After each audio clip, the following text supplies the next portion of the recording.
Hello viewers, welcome back. অনেক সময় দেখা যায় আমাদের মোবাইলটি হারিয়ে গেলে, নষ্ট হয়ে গেলে কিংবা রিসেট দেওয়ার ফলে আমাদের ফোনে থাকা মূল্যবান ফটোস, ভিডিওস এবং ডকুমেন্টসগুলো আমরা হারিয়ে ফেলি। আজকের ভিডিওতে দেখাবো কিভাবে আপনি আপনার ফোনে থাকা ইম্পর্টেন্স ডকুমেন্টগুলো আজীবনের জন্য সেভ রাখতে পারবেন। চলুন ভিডিওটা শুরু করা যাক।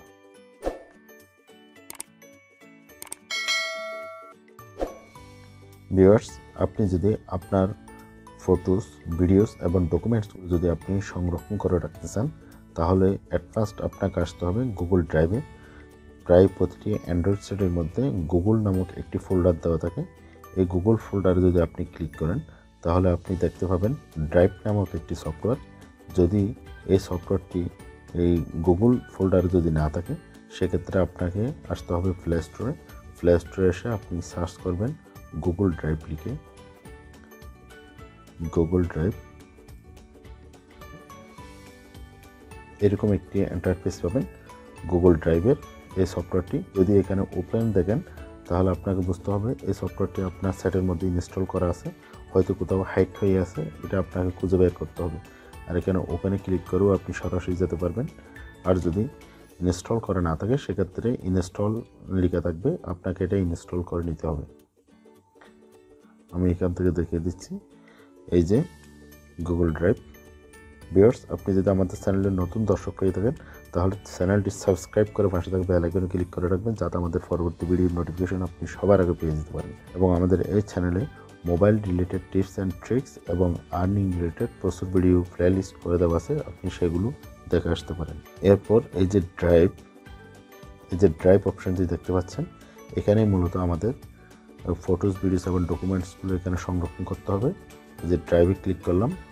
ড্রাইভে ক্লিক করার পর আপনি দেখতে পাচ্ছেন এই যে উপরে বারে তিনটি আড়াআড়ি চিহ্ন এবং ডান পাশে দেখতে পাচ্ছেন একটা ছবি, লোগো আকার একটা ছবি দেখতে পাচ্ছেন। আপনার অ্যান্ড্রয়েড সেটের মধ্যে যদি জিমেল সেট করা থাকে, সেই জিমেল অটোমেটিক গুগল ড্রাইভ নিয়ে নেবে। সেই জিমেলেই আপনি আপনার ফটো, ভিডিওস এবং ডকুমেন্টসগুলো সংরক্ষণ করবেন। অথবা আপনি অন্য জিমেলে সেট করে রাখতে পারেন।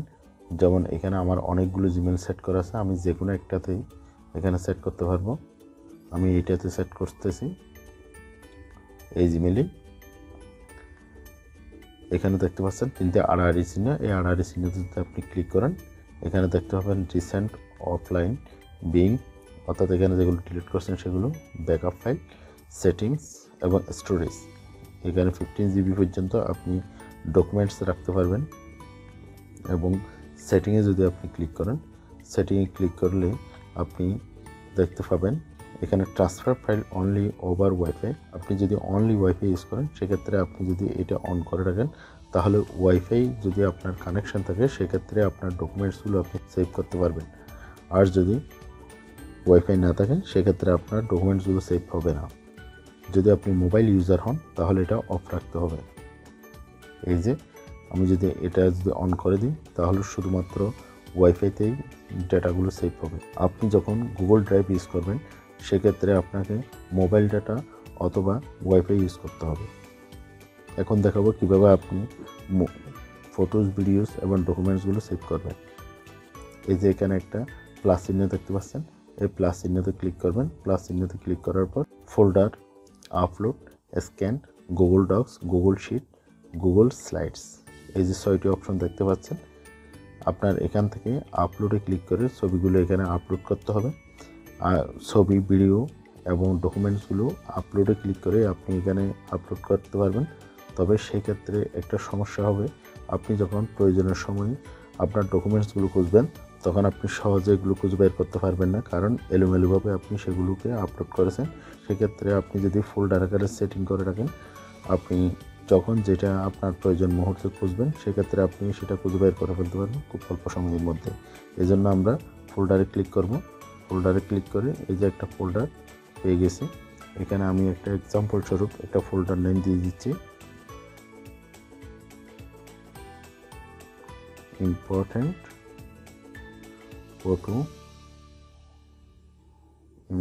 ফটো ক্রিয়েটে ক্লিক করলাম। ক্রিয়েটে ক্লিক করার সাথে সাথে এই যে একটা ফোল্ডার তৈরি হয়ে গেল। এই ফোল্ডারের মধ্যে ছবি রাখতে হলে আপনাকে এখানে ক্লিক করতে হবে। এখানে ক্লিক করার পর দেখতে পাচ্ছেন দিস ফোল্ডার ইজ এমটি। এখানে আবার প্লাস চিহ্নতে ক্লিক করবেন। প্লাস চিহ্নতে ক্লিক করার পর এখানে দেখতে পাচ্ছেন ফোল্ডার আপলোড, এখানে আপলোডে ক্লিক করবেন। আপলোডে ক্লিক করার পর আপনি এখানে অনেকগুলো ছবি দেখতে পাচ্ছেন। আপনার এখান থেকে আমি এক্সাম্পল স্বরূপ কয়েকটা ছবি নিচ্ছি।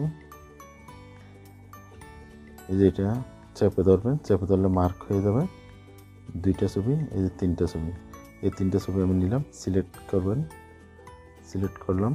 এই যে সিলেক্ট করার সাথে সাথে এগুলো আপলোড প্রসেসিং শুরু হয়ে গেছে। এই যে আপলোড হচ্ছে, একটা আপলোড হয়ে গেল। এই যে 3টি ফটো আপলোড কমপ্লিট হয়ে গেছে। এই ছবিগুলো এখানে আপনি এই ফটোর মতো আপনি ভিডিও এবং আপনার ডক ফাইল, আপনার ইম্পর্টেন্ট ডকুমেন্টস সবগুলো আপনি এখানে আপলোড করে রাখতে পারবেন খুব সহজেই। ভিউয়ার্স, আপনার ইম্পর্টেন্ট ফটোস, ভিডিওস এবং ডকুমেন্টসগুলো যদি আপনি গুগল ডক ফাইলে সেভ করে রাখেন, সেক্ষেত্রে আপনার কী উপকার আসতে পারে?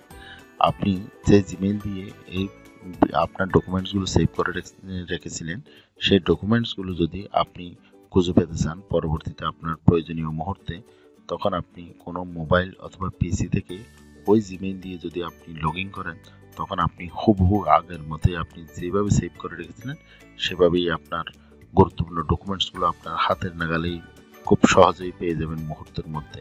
তখন আপনার প্রয়োজনীয় মুহূর্তে আপনি সেগুলো আবার ইউজ করতে পারবেন। এই ডকুমেন্টসগুলো কীভাবে ডাউনলোড করবেন সেটা দেখিয়ে দেবো। সেটা ডাউনলোড করার জন্য আপনি ডকুমেন্টসগুলোর উপরে এভাবে চেপে ধরবেন, সিলেক্ট করবেন, সিলেক্ট করবেন, সিলেক্ট করবেন। সিলেক্ট করার পর আপনি এখানে উপরের দিকে দেখতে পাচ্ছেন 3টি ডট, এই ডটে ক্লিক করবেন। ডটে ক্লিক করার পর আপনি এখানে দেখতে পাচ্ছেন ডাউনলোড অপশানে যদি ক্লিক করেন, এই ছবিগুলো পুনরায় ডাউনলোড হয়ে যাবে। তখন আপনার পারপাসে আপনি এগুলো ইউজ করতে পারবেন। ভিউয়ার্স, এভাবেই আপনি আপনার প্রয়োজনীয় সব ডকুমেন্টসগুলো আপনি গুগল ডকে সংরক্ষণ করে আপনার প্রয়োজনীয় মুহূর্তে নিয়ে আপনি এগুলো ইউজ করতে পারবেন। এই ছিল আজকের ভিডিওটি ভালো লাগলে অবশ্যই একটি লাইক দিবেন, চ্যানেলটি সাবস্ক্রাইব করে আমাদের পাশে থাকবেন। পরবর্তী ভিডিও দেখার আমন্ত্রণ জানিয়ে বিদায় নিচ্ছি। আসসালামু আলাইকুম ওয়া রাহমাতুল্লাহ।